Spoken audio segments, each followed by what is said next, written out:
2026 সালের আয়োজনে থাকছে বেশ কিছু নতুনত্ব ও ব্যতিক্রমী উদ্যোগ। বিভিন্ন কর্মসূচির মধ্য দিয়ে 1433 বঙ্গাব্দ বরণে চলছে নানামুখী প্রস্তুতি। এই নিয়ে বিস্তারিত জানাতে রাজধানীর চারুকলা থেকে এই মুহূর্তে যুক্ত হচ্ছেন শাহরিয়ার জামান পুলক। পুলক, একটু জানাবেন যে চারুকলার মোটিভ তৈরিতে শিল্পীদের ব্যস্ততা কেমন দেখছেন, আর এবারের নতুনত্বগুলো কি আসলে? লাইবা পুরনো সময়ের যে একটি ছিল এবং পুরনো সময়ের যে একটি আবেশ থাকে সেটি আসলে ছেড়ে নতুন দিনের জন্য যে একটি প্রস্তুতি, সেই প্রস্তুতি ঘিরে কিন্তু আমরা দেখছি যে চারুকলার প্রতিটি প্রাঙ্গণে আসলে দেখা যাচ্ছে ব্যস্ততা। এবং এখন যদি একটু দেখাতে চাই তাহলে শিক্ষার্থীদের হাতে বাঁশ আর কাঠ এবং এগুলোর নিয়ে আসলে ধীরে ধীরে গড়ে উঠছে বিশাল সব প্রতীকী কাঠামো এবং প্রতিটি মোটিভই আসলে নিজের মতো করে একটি গল্প বলছে এখানে। এবং যেখানে যারা শিক্ষার্থীরা রয়েছেন তারা কিন্তু নিজ একটি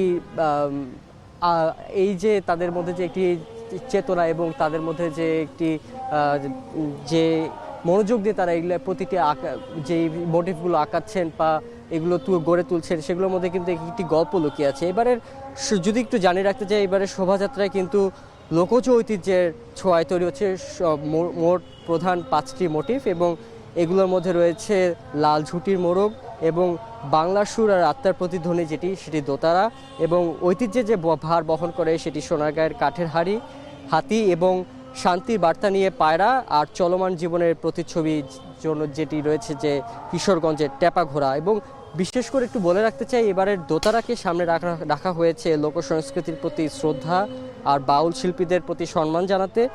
এছাড়া এবারের যে বর্ষবরণের যে মূল সুর সেটি প্রতিপাদ্য নববর্ষের ঐক্যতান এবং গণতন্ত্রের পুনরুত্থান।